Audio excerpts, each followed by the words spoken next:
My husband faked food poisoning at my mother's funeral so he could go hiking with his friends. So I scheduled a spa day during his dad's heart surgery. My mom was my best friend. We talked every single day, even after I got married and moved 2 hours away. She was the first person I called when anything happened, good or bad. When she was diagnosed with cancer, I drove to see her every weekend for 8 months straight. My husband, Rick, came with me maybe 4 times. He always had something else, work, a friend's birthday, a game he wanted to watch. I told myself he just didn't know how to handle sickness and grief. I made excuses for him because that's what I did back then. My mom passed on a Tuesday morning.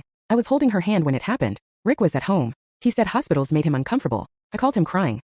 He said he was sorry and asked what time he should be ready for the funeral. The service was Saturday. All week Rick seemed fine. He helped pick out flowers, nodded along while I talked about what songs she would have wanted. Friday night, he told me his hiking group had a big trip planned for Saturday. Something he forgot about. I asked if he was joking. He said no, but that he obviously wasn't going. I believed him. Saturday morning, I woke up to him groaning in bed.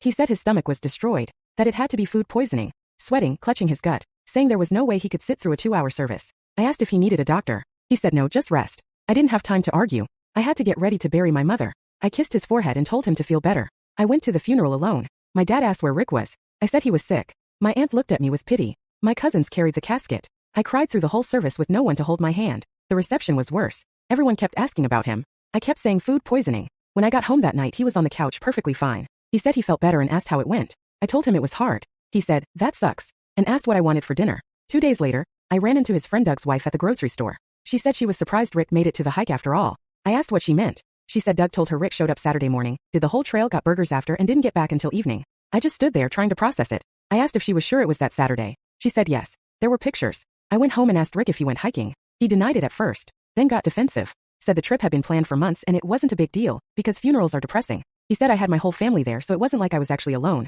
I didn't yell. I didn't cry. I just looked at him and felt something shut off inside me. I told him I understood. He looked relieved. 3 months later, his dad had heart surgery. Not life-threatening, but serious enough to be in the hospital for a few days. Rick was stressed for weeks. The surgery was on a Friday. Thursday night, I told him my friend had booked a spa weekend for me. Non-refundable. I'd forgotten. He asked if I was serious. I said yes, but he had his whole family there, so it wasn't like he'd actually be alone. I watched his face change. He asked me to cancel. I said spa days are relaxing and hospitals are depressing, so I didn't think it was a big deal. I left Friday morning. He called me 6 times during the surgery. I didn't answer. His mom called twice. I sent a text.